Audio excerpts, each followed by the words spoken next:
world that nature has to offer in one lifetime. What a dream! To travel freely into the home of the wild ones, to live with them, to become so accepted by them that they hardly notice that you're there.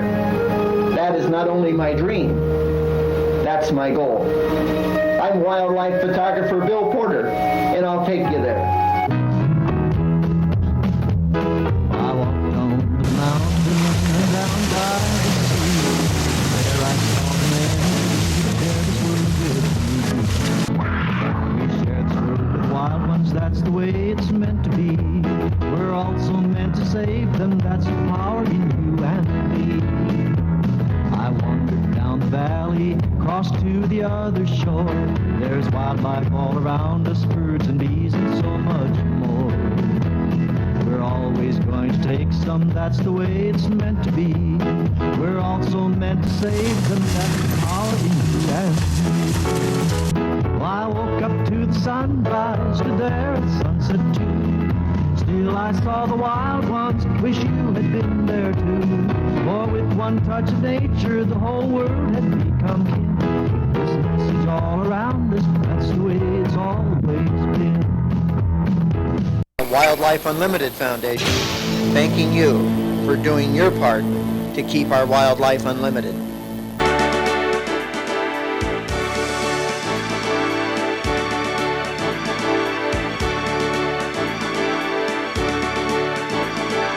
I'm wildlife photographer Bill Porter, and I'll take you there.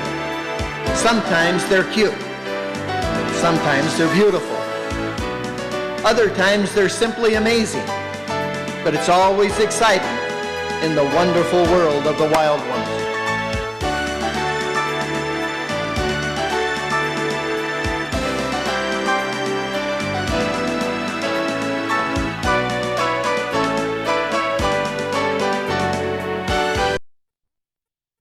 The Wildlife Unlimited Foundation presents The Black Bear, Moving into Adulthood. Join photographer Bill Porter on land, underwater, and in the air. And John Porter, field assistant, with Dr. Ray Anderson, wildlife ecologist, University of Wisconsin-Stevens Point. First, let's review what we learned in Black Bear 1. We followed researchers to a den and looked inside at the cubs and their mother. They removed the cubs, and we learned that they weigh 4 to 6 pounds.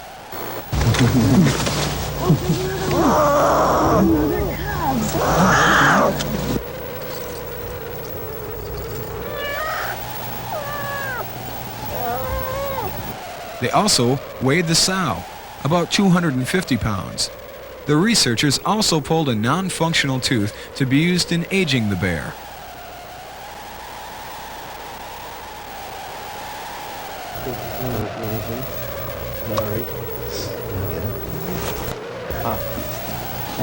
Envelope, Jerry.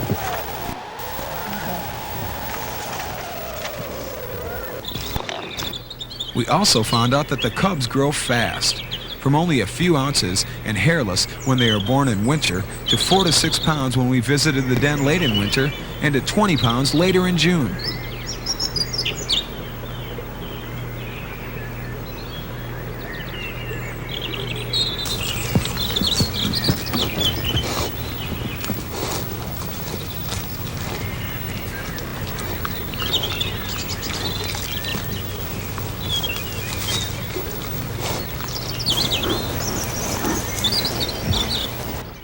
Black bears eat a variety of foods, from berries and some grasses to acorns and hazelnuts in the fall.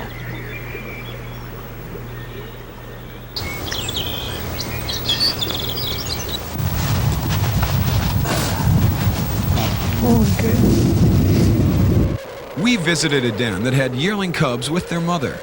These cubs now weighed 50 to 70 pounds.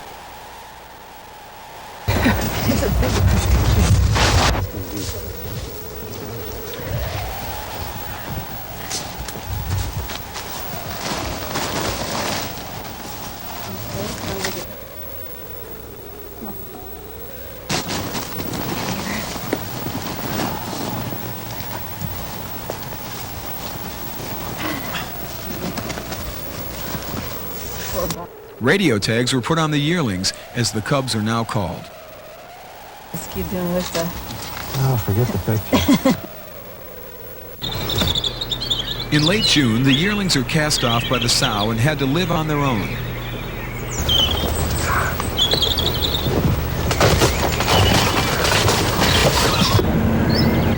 Using ground equipment when possible and an airplane when needed, Dr. Ray Anderson was able to establish a daily route chart. We'll use this route chart to examine just what the bear does on a given day.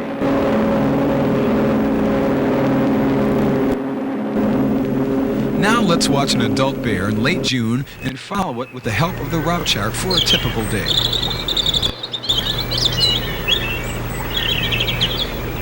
First, in this example of daily activity charts of a sow and 3 boars, notice no major difference in the daily routine. A bear's life is divided into 3 main activities: sleeping at night, feeding, and of course, loafing.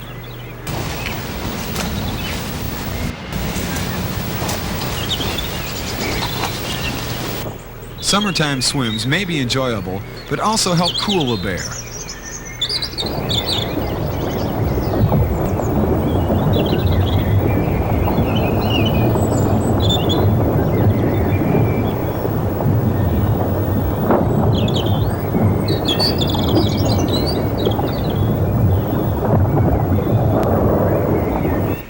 The map shows us the bear leaves his nighttime rest area usually between 3 or 4 o'clock in the morning and heads for a feeding area.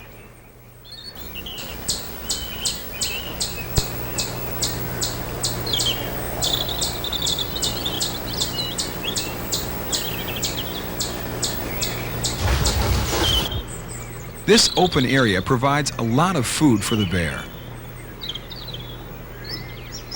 Then cutting through an alder swamp to the upland hardwoods. Still, early in the morning, a leisurely swim may take place in a small water hole along the hardwoods. It is not known if this is truly playing, but this is an enjoyable time for the bear.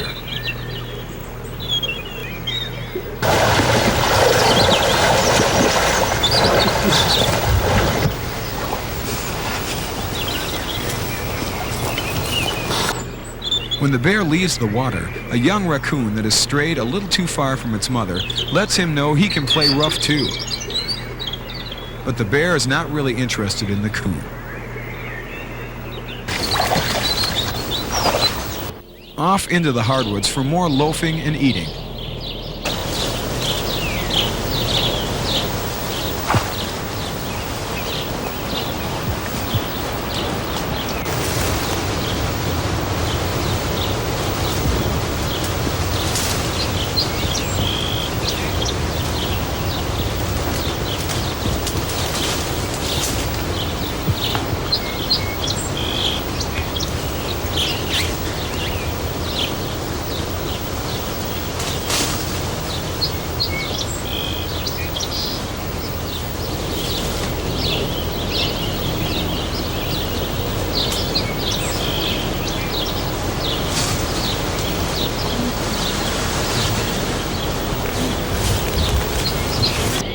The bear checks out all the old stumps for ants and bugs, which are also part of the bear's diet.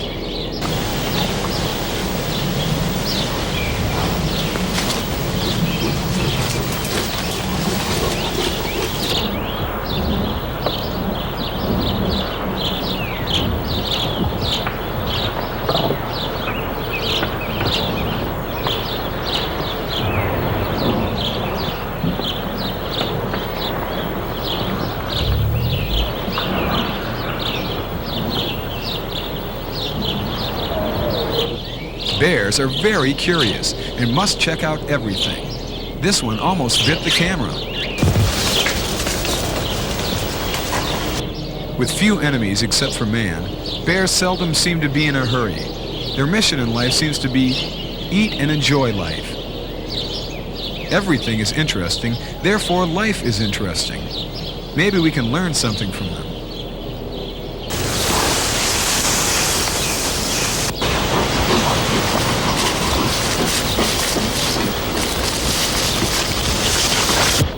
Later, we see that the bear leaves the hardwoods for more open terrain. Bears find a variety of foods close at hand and are constantly eating as they move along.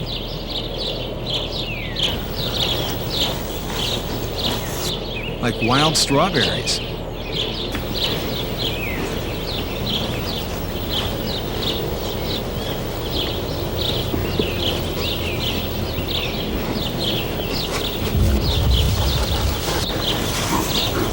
Red raspberries when they are available, and blackberries as they become ripe, just as the red raspberries go to seed.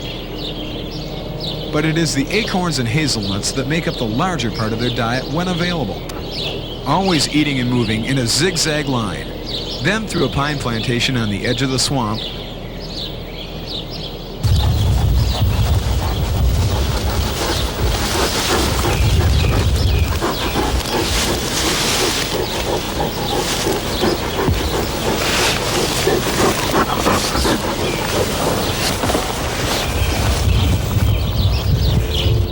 where it is back to sleep at about 10 or 11 o'clock. John and Bill visited a place where you can feed bears from your car. This should not be done, even though it is encouraged in some places. It is dangerous for people and not good for bears, because the bear becomes dependent on the food and may later injure people when he demands food.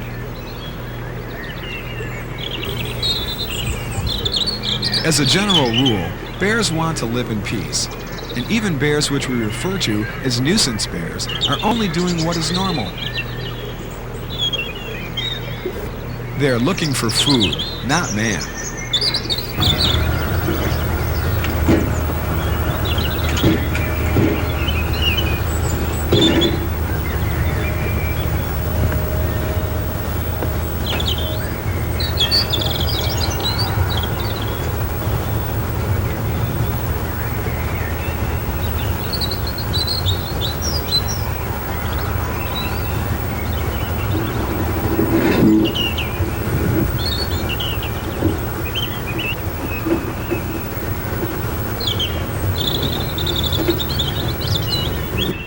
If we leave garbage cans out in the open or put beehives in their area, the bears will regard them as food and eat, and will come back to eat.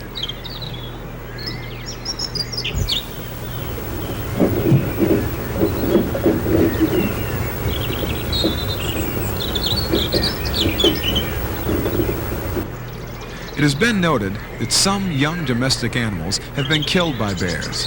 Here, a mature cow has claw marks.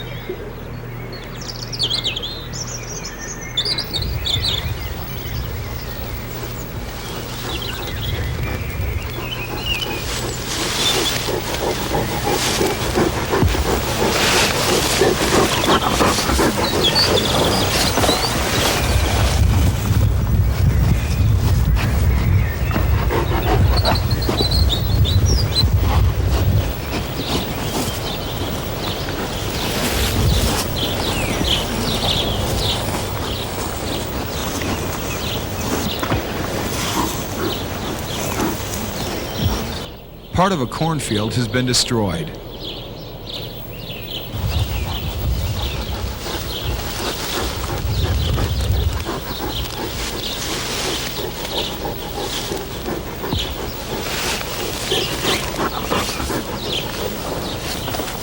Apple trees have been ravaged.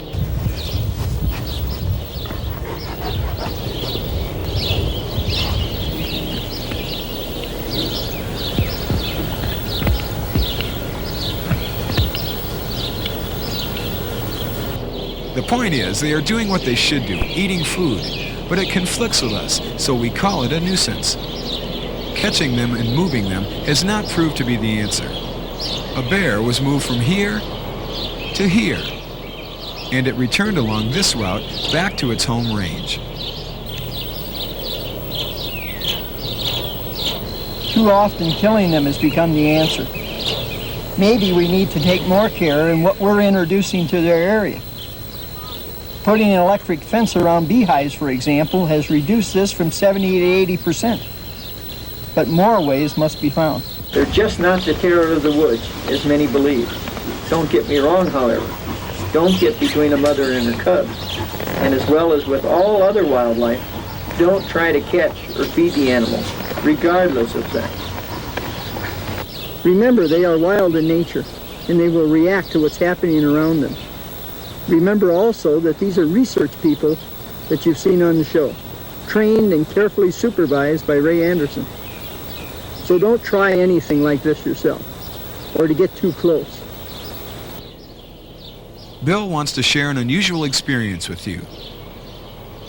One afternoon, while camping in the backwoods, Bill stayed in camp to take a nap. This yearling bear tried to cross a creek a little too close to the falls, and over he went.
This camp was kept clean. No food was left out. If food had been left out, even in a tent, the bear would have ripped it open. Notice that this bear didn't even know Bill was there until now.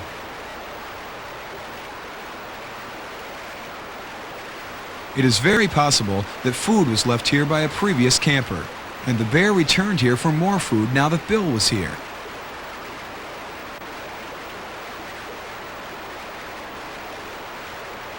He still wants no part of Bill, but is curious about the camp.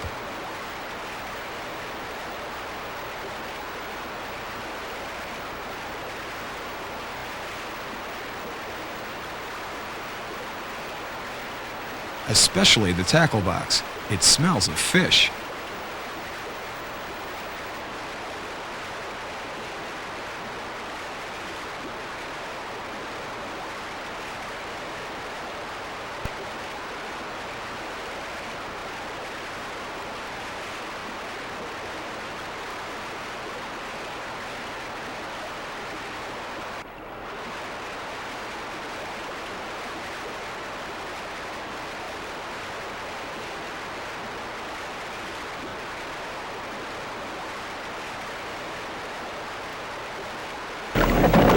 Surprised, Bill made what could have been a wrong move. Bears may chase that which moves quickly.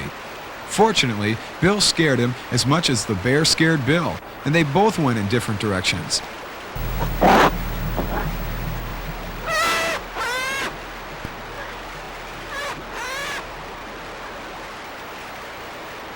This yearling bear was so scared he went up the nearest tree for safety.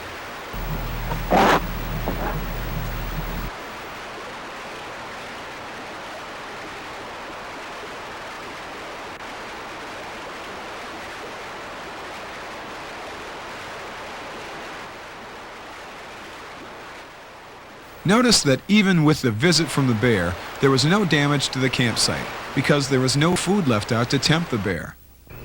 Suspend your food high off the ground and out from a tree. Remember, the bears are good climbers.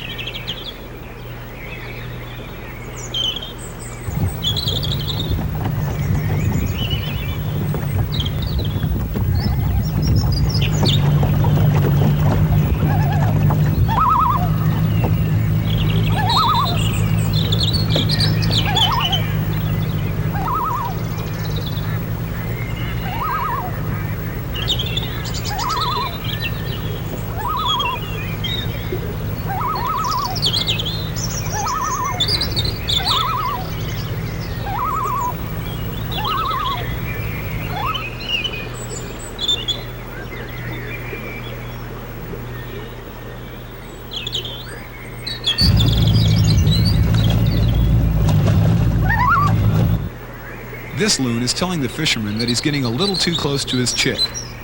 But he returned to an undamaged campsite by keeping all his food put away and high up in the tree.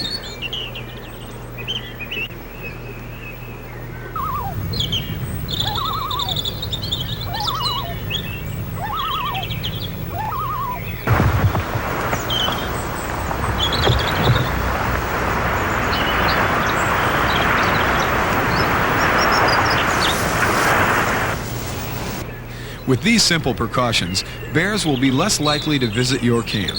Remember, they're looking for food, and you're not on the menu. If you get between a bear and food, even if it's a cooler on the ground, the bear may react violently to this situation.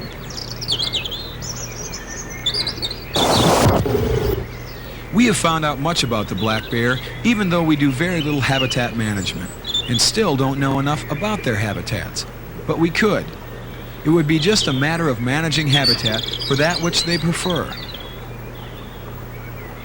Keeping track of bears is made easier by using handheld and truck-mounted antennas where possible.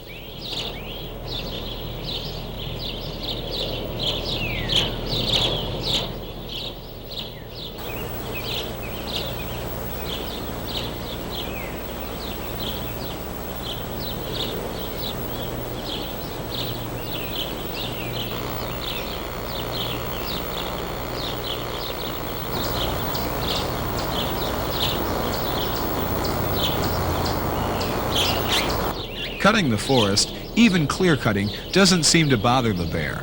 Indeed, clear-cutting the forest, if done in the right area and in the right amount, can help the bear by providing things that they prefer that flourish as new growth occurs. The den we visited in Black Bear 1 held 5 cubs and was in a clear-cut area which provided abundant food last fall. When people move into the areas of bear country, they are often frightened by the mere sight of a bear. Then they demand that it be removed. Bears need their solitude, a place where they can live and call their own.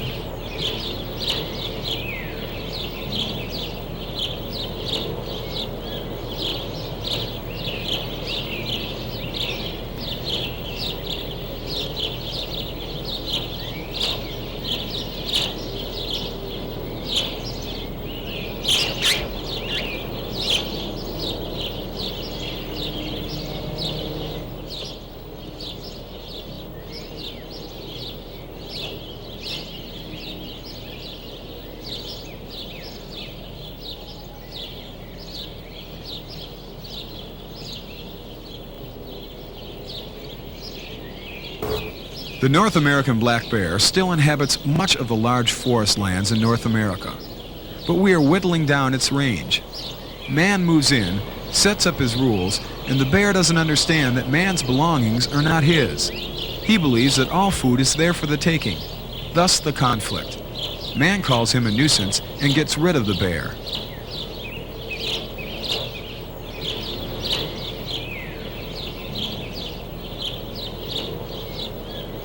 We must take responsibility for our own actions, control what we are putting into their habitat.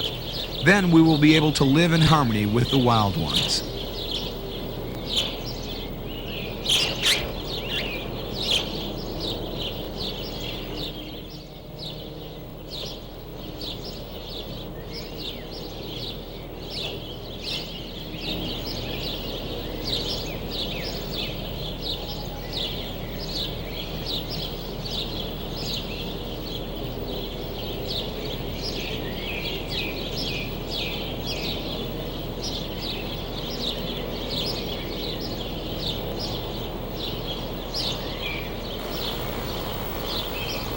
Let me remind you that if you meet up with a bear, don't run. Slowly back away from the bear. The bear will normally move away from you.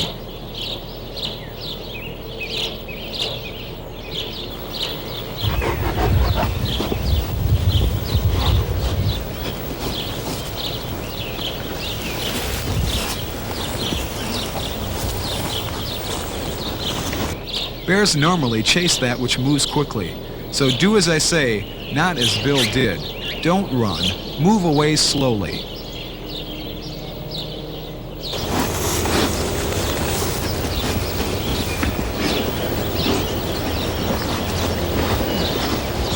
Our time was too short to cover all about the black bear, so I hope you've become interested in their welfare. You can learn more about the black bears with these books in your library.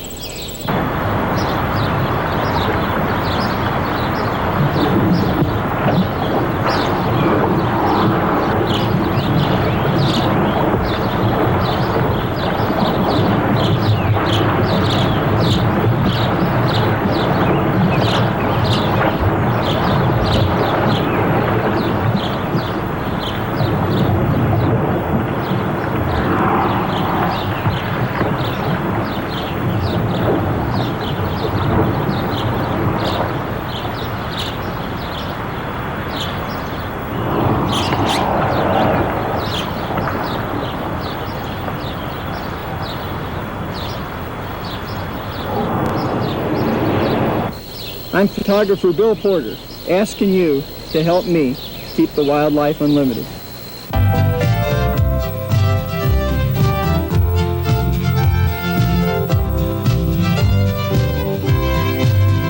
Or a sportsman's more than just a hunter or a fisherman. There's things to see to all the mind of many a mortal man. From the way the wild protect their young to canyons carved in sand. Oh, don't take them all as you recall. We're for Wildlife Unlimited. Yes, Bill and Rose and little John, who's grown to be a man, will show you through a camera's eye wonders of the land. You might camp with them by mountain streams or run barefoot in the sand. But wherever you go, recall the creed, keep the wildlife unlimited. Wherever you go, recall that creed, keep the wildlife unlimited.